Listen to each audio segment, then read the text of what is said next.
Yang pokok dalam wudu itu ada 4. Sisanya sunnah. Awas, kalau yang 4 ini tidak sempurna maka batal wudunya. 1. Faghsilu wujuhakum, basuh wajahnya. 2. Wa aydiyakum ilal marafiq, ini yang sering keliru.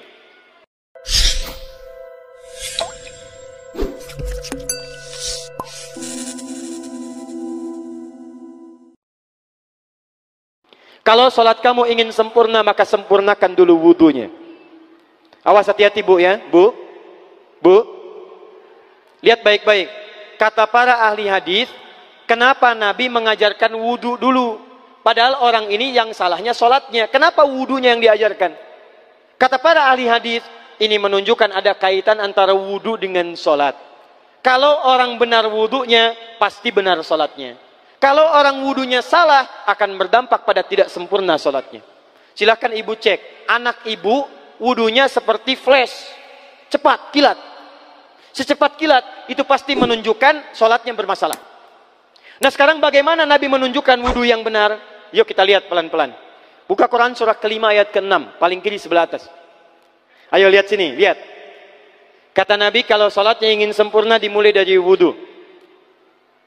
Ya ayyuhalladzina amanu, kalimat wudu dibuka dengan kalimat iman. Idza qumtum ilas shalah, kalau kamu ingin sempurna dalam menunaikan salat, faghsilu wujuhakum, maka mulai dengan menyempurnakan wudu. Lihat baik-baik, saya tidak bermaksud mengajarkan, hanya mengulang kembali apa yang kita pelajari. Yang pokok dalam wudu itu ada 4. Sisanya sunnah. Awas, kalau yang 4 ini tidak sempurna maka batal wudunya. 1. Faghsilu wujuhakum, basuh wajahnya. Kalau disebutkan wajah dalam bab wudu, itu tidak ada yang lain kecuali bagian tampak muka. Gitu ya. Kalau yang punya jenggot, itu termasuk janggutnya di selai-selai. Kalau bapak kalau tidak punya jenggot atau belum punya jenggot, tidak usah maksa. Karena sunnah dalam hadis jenggot itu sunnah merawat, bukan menumbuhkan. Silakan buka tentang babul liha, bab jenggot. Itu hadis-hadis tentang sunnah jenggot, sunnah merawat. Merawat bagi yang punya jenggot. Tapi yang tidak punya jenggot jangan dipaksakan. Beli arang, sok. Beli timun, tidak usah. Ya, tapi kalau ada jenggotnya silakan rawat dengan baik supaya menampakkan nilai-nilai kemuliaan. Tahan. Sekarang kita mulai. Bagaimana cara berwudu yang baik? Perhatikan baik-baik. Kata Quran faghsilu, membasuh wajah, kalimat Qurannya menggunakan kata ghasala. Ghasala itu ambil airnya, tumpahkan di tempat yang dibasuh. Ambil airnya, tumpahkan di tempat yang dibasuh. Mohon izin, tahan sebentar. Mas, sini mas. Punten ya, yang kan bantosan, kadia sekedap. Sifat wudu cuma ada 3. 1, pakai keran. 2, pakai gayung. 3, air yang mengalir. Ya, seperti di sungai ada air mengalir itu nggak ada masalah. Tapi kalau menggunakan gayung atau semisalnya, Nabi itu diriwayatkan dalam hadis itu sangat menghemat air. Bahkan pernah beliau kemudian berwudu, kalau kita kemudian hitung itu hanya sejumlah pak, seaqua gelas pak, cukup. Atau yang kedua menggunakan keran ya. Kalau sekarang kita ada keran, contoh ini kerannya. Ya. Kerannya agak tinggi sedikit. Dan kita sesuaikan. Ambil airnya. Misal contoh, ghasala itu bukan ditumpahkan, ambil air, tumpahkan di tempat yang akan dibasuh begini. Yang telunjuk itu kemudian menghapus atau menghilangkan kotoran di sela-sela mata, contoh. Yang jempol menghilangkan kotoran di sela-sela telinga bagian belakang di sini. Ya. Kalau misalnya saya mulai ambil airnya, kemudian saya tumpahkan di sini, yang telunjuk membersihkan di jari-jari di sini, di sela-sela mata. Yang jempol kemudian membersihkan di sela-sela di bawah telinga sini. Kemudian diselesai, selesai. 1. Tahan sebentar ya, ini praktek dulu sebentar. 2. Wa aydiyakum ilal marafiq, ini yang sering keliru. Dan tangan sampai siku. Ingat, tangan bahasa Arabnya yad, yadun. Tapi dalam ibadah itu selalu diberikan batas. Misal, ini kafun. Ini asabi'. Ini sampai sini rusghun. Sampai sini, Bapak Ibu sekalian, ini namanya mirfaq, jamannya marafiq. Sampai sini katif. Dari sini ke sini itu yad, tangan. Dalam bab salat, bab wudu, bab ibadah, tidak pernah Al-Quran dan hadis menyebutkan tangan kecuali diberikan batasnya. Contoh, kita saat akan takbir, Allahu Akbar. Lihat An-Nasai nomor hadis 886. Kata Nabi, fawadu'a kaffahul yumna. Maka orang salat itu meletakkan telapak tangan yang kanannya alal yusra, di punggung yang kirinya. Jadi begitu takbir, Allahu Akbar, yang kanan meletakkan di punggung kiri. Apa batas meletakkannya?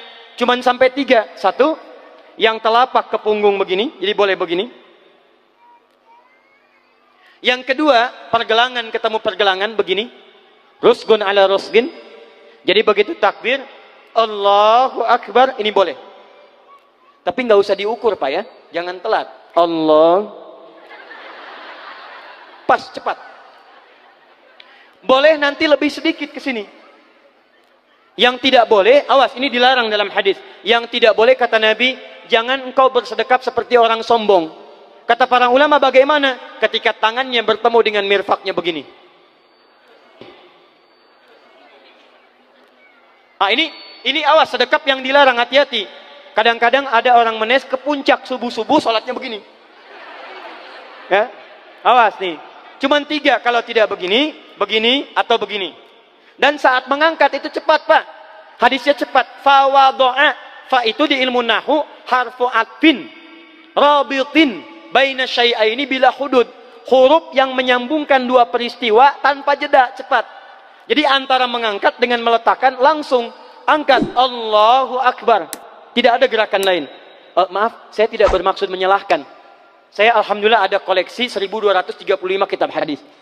Saya mencari gerakan dari ngangkat ke meletakkan begini, tidak menemukan gerakan lain.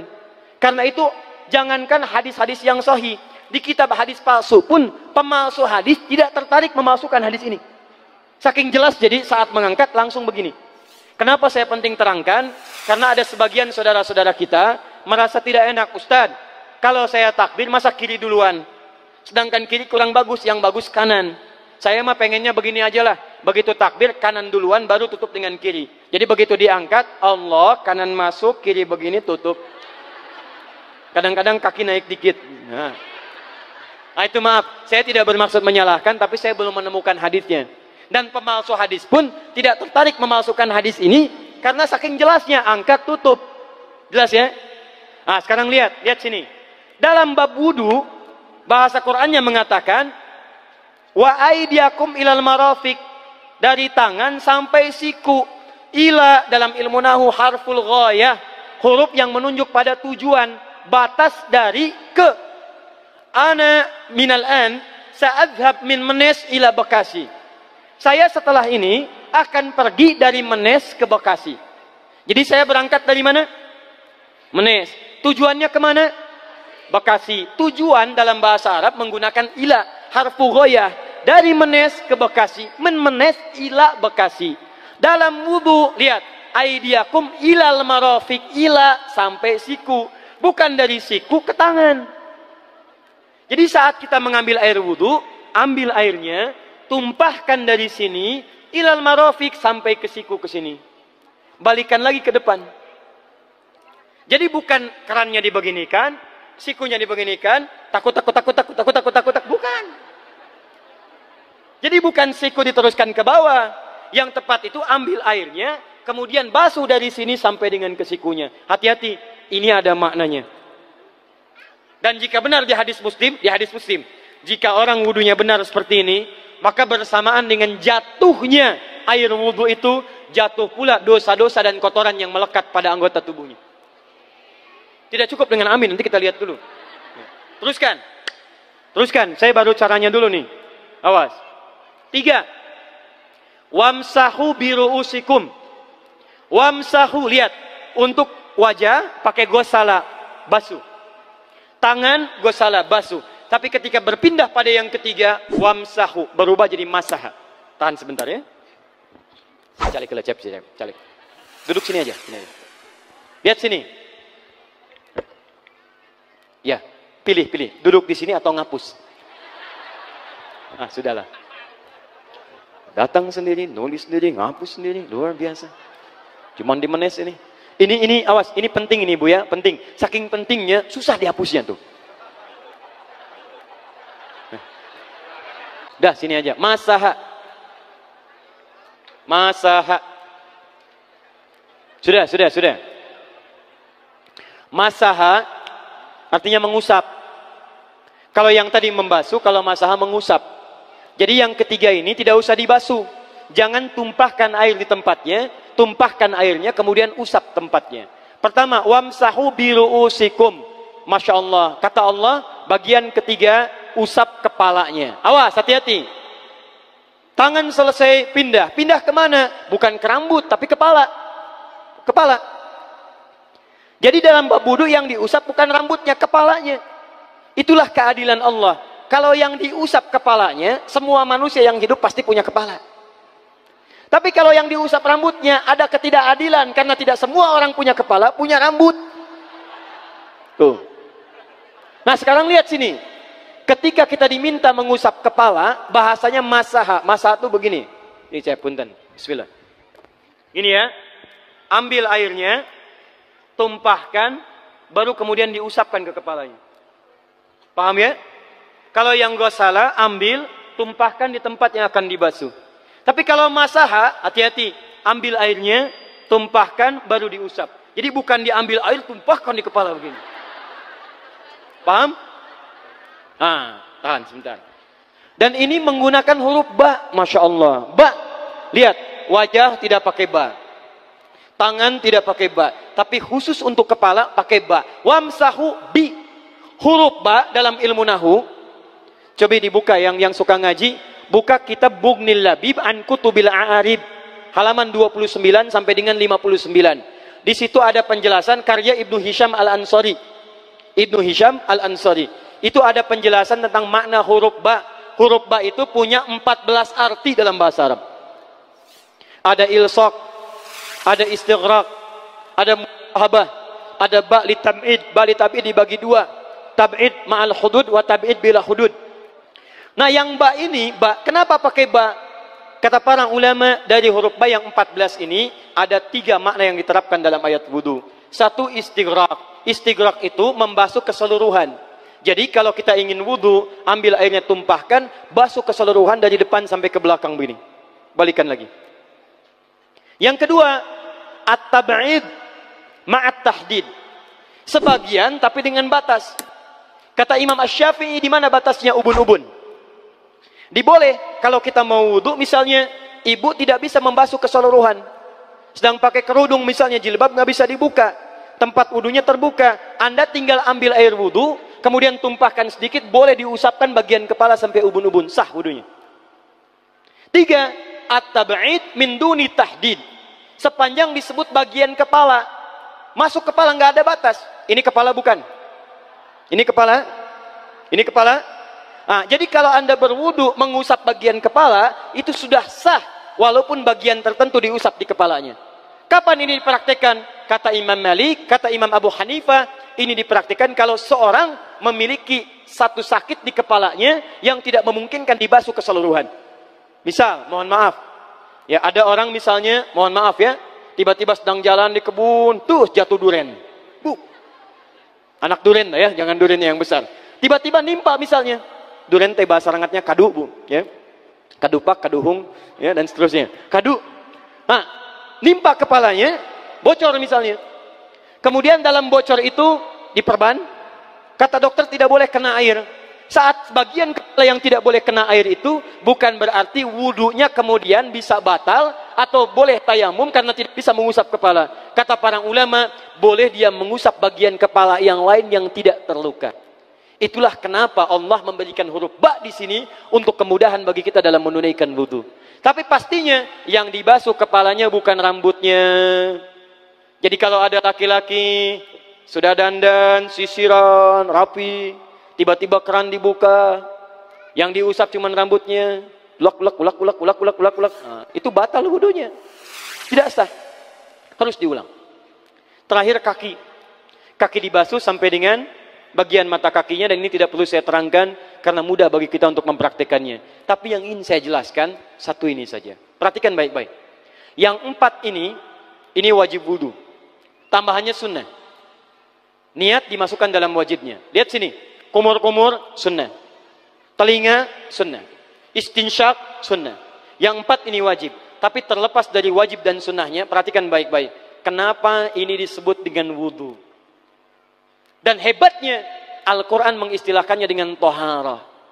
Toharah. Apa itu toharah? Apa itu suci? Toharah. Apa itu toharah? Suci. Apa itu suci? Toharah. Ada toharah, ada nadhafah, itu beda. Kalau nadhafah, bersih luarnya, tapi belum tentu bersih dalamnya. Bisa jadi luarnya bersih, tapi dalamnya najis. Misal, hewan yang paling najis apa? Yang haram. Misal, hewan tadi itu, hewan babi misalnya, misal, dibersihkan, dimandikan, disisir, sampai bersih. Bersih tidak? Bersih, bersih. Tapi halal tidak? Suci tidak? Tidak. Al-khinziru nadhifun walakinnahu ghairu tahir. Babinya bisa bersih tapi tetap tidak halal, tidak suci dia, tetap haram, tetap najis. Paham? Tapi kalau bersih luarnya dan suci dalamnya, maka kalimatnya berubah dari nadhafah jadi taharah. Taharah. Orangnya disebut dengan tahir. Kalau rajin dikerjakan disebut dengan mutatahhir. Wudu dalam Quran disebut dengan taharah. Seakan-akan memberikan pesan, maaf, orang yang wudu itu bukan hanya bersih fisik luarnya saja. Jadi kalau orang wudunya bersih, bukan cuma wajahnya yang bersih. Kalau wudunya benar, bukan kotoran di tangan saja yang hilang. Tapi mohon maaf, fisik dalamnya itu ikut suci. Fungsi tangannya jadi bersih, fungsi wajahnya jadi bagus, fungsi lisannya jadi bagus. Makanya kata Nabi, kalau orang benar wudunya bersamaan dengan air wudu yang menetes, maka tumpahlah kotoran-kotoran di bagian fisik-fisik tubuhnya. Jadi kalau kita benar wudunya kumur-kumur, kukumur, masukkan misalnya, masukkan, keluarkan, bersamaan dengan keluarnya air itu, maka kotoran-kotoran di lisan pun ikut keluar. Tangan dibasuh, bersamaan dengan dibasuhnya tangan, fungsi tangan yang kotor-kotor itu ikut hilang. Hadis Muslim. Makanya orang yang setelah selesai wudu dia berdoa, apa wudunya? Apa doa wudunya? Asyhadu an la ilaha wa asyhadu anna Muhammadan Allahumma minat waj'alni minal, lihat sini, minal mutatahhirin, minat tawabin. Lihat. Bapak Ibu kan baru wudu, tapi kenapa doanya selesai taubat? Allahumma ja'alni minat tawabin. Ya Allah, jadikan saya termasuk orang taubat. Kita kan baru wudu, kenapa doanya baru selesai tobat? Sedangkan tobat itu mengakui kesalahan, menyesali kesalahan, dan berjanji meninggalkan yang salah, mengganti dengan yang baik-baik. Makanya kalau orang wudunya benar itu, begitu dia kumur-kumur, dia ingat kesalahan apa yang dikerjakan oleh lisan ini. Jadi begitu kemudian ditumpahkan airnya, hilang kotorannya. Maaf, yang suka mencela wudu, selesai wudu tidak akan mencela lagi karena tobat dari celaan. Makanya kalau wudu Anda benar, coba ingat-ingat, siapa korban dari lisan Anda yang tajam itu? Apakah ibu Anda yang pernah menangis karena lisan Anda? Apakah ayah Anda yang kecewa karena kalimat-kalimat Anda? Apakah tetangga Anda yang menjauhi Anda karena kata-kata kotor Anda? Kalau tiap hari Anda wudu, tapi kemudian lisan Anda masih kotor juga, ada yang salah, Anda cuma menghabiskan air untuk menghilangkan kotoran di lisan. Itu tanda pertama. Tangan basuh. Makanya orang yang wudunya benar, tangannya tidak akan berbuat yang kotor lagi sampai ke ujung kakinya. Karena itulah ibadah ini disebut dengan wudu, seakar dengan kata dau. Kata para ulama, mereka sebagian mengatakan dau artinya cahaya, dau artinya sinar, dau artinya al-husnu, baik budi pekerti. Kalau orang benar wudunya, bertambah sinar di tangannya, sinar di wajahnya, sinar di lisannya. Apa sinar itu? Di dunia sinar-sinar amaliyah kebaikan, sifat-sifat baik, di akhirat pancaran-pancaran kemuliaan. Satud'a ummati yaumal qiyamati ghurral muhajjalin. Akan dipanggil umatku di hari kiamat dengan banyak cahaya melekat di tubuhnya. Tangannya ada cahaya, matanya ada cahaya, wajahnya bercahaya, kakinya bercahaya. Cahaya apa itu? Kata Nabi, min atharil wudu, dari bekas wudunya. Jadi kalau kita benar wudunya, itu kita jadi orang baik. Ada cahaya kebaikan dalam diri kita. Itu yang disebut dengan tawabin. Makanya kalau bapak ibu tiap hari wudu, Allahumma ja'alni minat tawabin. Tapi mulut tidak tobat, tangan tidak tobat, kaki tidak tobat, ada yang salah dengan wudunya. Waj'alni minal mutatahhirin. Jadikan saya orang bersih dan suci. Jadi kalau selesai wudu, pakaian bersih, wajah bersih, tangan bersih. Ini pakaian bersih, pakai jas, pakai dasi, tapi tangan tidak bersih, korupsi juga, mencuri juga, menipu juga, ada yang salah dalam wudunya. Kalau kita bisa mengerjakan wudu ini dengan baik, maka naik status kita. Disebut sebagai, langsung oleh Al-Quran, disebut hamba yang dicintai oleh Allah Subhanahu wa ta'ala. Di Quran surah kedua Al-Baqarah ayat 222. Saya tutup. Lihat ayatnya. Di ujung ayatnya. Innallaha yuhibbut tawwabina wa yuhibbul mutatahhirin. Sungguh Allah akan sangat mencintai orang-orang yang taubat dan orang-orang yang terbiasa untuk bersuci. Kita selesai wudu mengatakan, Allahumma ja'alni minat tawwabin waj'alni minal mutatahhirin. Dijawab oleh Allah, innallaha yuhibbut tawwabin wa yuhibbul mutatahhirin. Karena itulah orang yang rajin wudu adalah orang-orang yang dicintai oleh Allah Subhanahu wa ta'ala. Jadi kalau bapak ibu, maaf ya, sekarang cek. Kalau batal wudu, pengen wudu lagi. Tidak hanya saat sholat. Sekarang batal wudu, ingin wudu. Batal wudu, ingin wudu. Itu tandanya bapak ibu sedang mendapatkan cinta dari Allah Subhanahu wa ta'ala. Tapi hakikat cintanya bukan pada wudunya, tapi berubahlah orang itu menjadi baik dan dekat dengan Allah Subhanahu wa ta'ala.